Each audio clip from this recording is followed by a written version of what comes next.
Howdy guys, Bookie Laura here.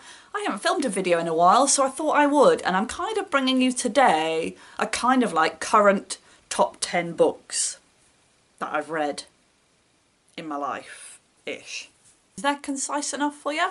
Anyway, I mean, the long and the short of it is, I think I saw this on Ollie Bliss's channel, that he did a kind of, I can't remember what it was called, like a Booktube Top 10.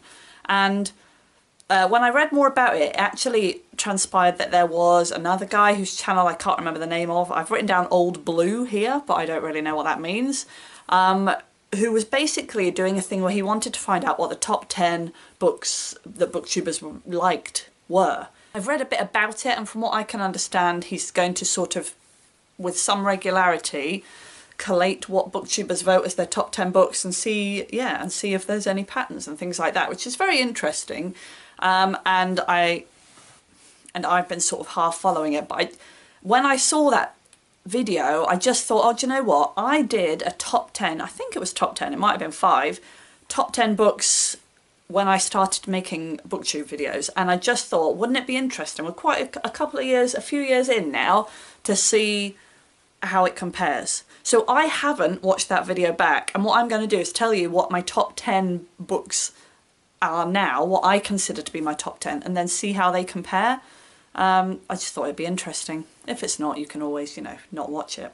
So anyway, right from the get-go, these are not in any particular order. They're not like best to worst or worst to best. They are just the 10 books that come up top of my list. So number 1, and I did this without even looking at any lists of books, just completely off the top of my head, was The Shining by Stephen King. This is my go-to book when people say, what's your favourite book you've ever read? I always say The Shining, and I think that it just, still vividly remember the feeling of not being able to put it down, and that really surprised me. I mean, I've always been a big Stephen King fan, but that book really blew me away. I think the suspense was just done so well, and I absolutely loved it. For horror, top notch. My second choice is I Am Legend by Richard Matheson. Again, this has got a kind of horror element, and it's a short book, which is fantastic, but I just felt that I couldn't put it down. Yeah, and I would also say, as well as not being able to put it down, the end just blew me away. I think the end is different from the film, for those of you that haven't read the book, and it really stayed with me. After I'd read it, I've thought a lot about it, and I still think about it now, and I have a terrible memory for books, so the fact that I can remember that says a lot. Third on the list, I have You by Caroline Kepnes. Now this is quite a recent edition. I think I read it last year, although it may have been the year before. Who knows really. But anyway, it basically follows the story of a stalker guy who stalks a girl, and it's told in that second person, so it's as though he's talking to her, you did this, you did that, blah blah blah. And again, I was just utterly blown away. I don't think I gave it 5 stars when I read it. I gave it 4 stars, but it really stayed with me in a way that books don't usually. I just found myself constantly thinking back. It was so cleverly written, and so, you know, how can you write a character that's a bad guy so well that you just absolutely adore him? It really did blow my mind. Next up, and it's an obvious one, I went with Harry Potter, but for me, my favourite Harry Potter is Harry Potter and the Goblet of Fire. I don't know why. It was the first bigger one, so that might have been an issue, but also I think it was the first bit where they were going from being children into being like teenagers, young adults, I suppose, and maybe that was something that appealed to me about it. I loved the idea of the ball and the fact that, you know, romantic relationships were beginning to rear their heads and all that jazz, so I think that was why I loved that one. A recent addition to the list, a middle grade one, is Wundersmith by Jessica Townsend. I probably shouldn't have put this right next to Harry Potter because there are so many similarities between them, but it's the first time that I'd read a book, a middle grade book, since Harry Potter and just 100% fallen into a different world. It's very magical, very whimsical, and just amazing. I've got a couple of YA books which I've included on the list. So I've got The Hunger Games, and I've got The Knife of Never Letting Go by Patrick Ness. For me, The Hunger Games by Suzanne was a kind of, it was the book that put me back into reading. I often credit it with that. And it really, I don't think I'd read any YA before I read The Hunger Games, but it was 100% the concept, the whole dystopian future, that book got me into, and I'm a huge fan of dystopian futures now, so I love The Hunger Games.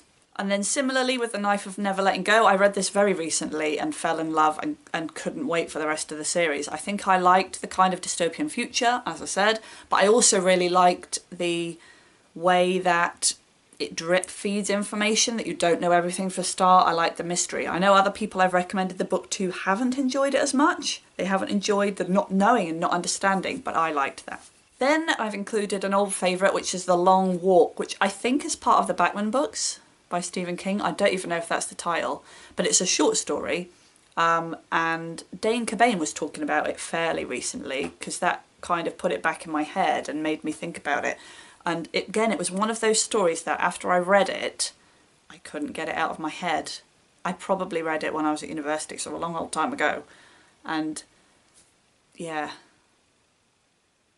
that was dystopian future actually, in its original form, but I didn't know that at the time. Then I've got two more books to include. The first is Prey by Michael Crichton.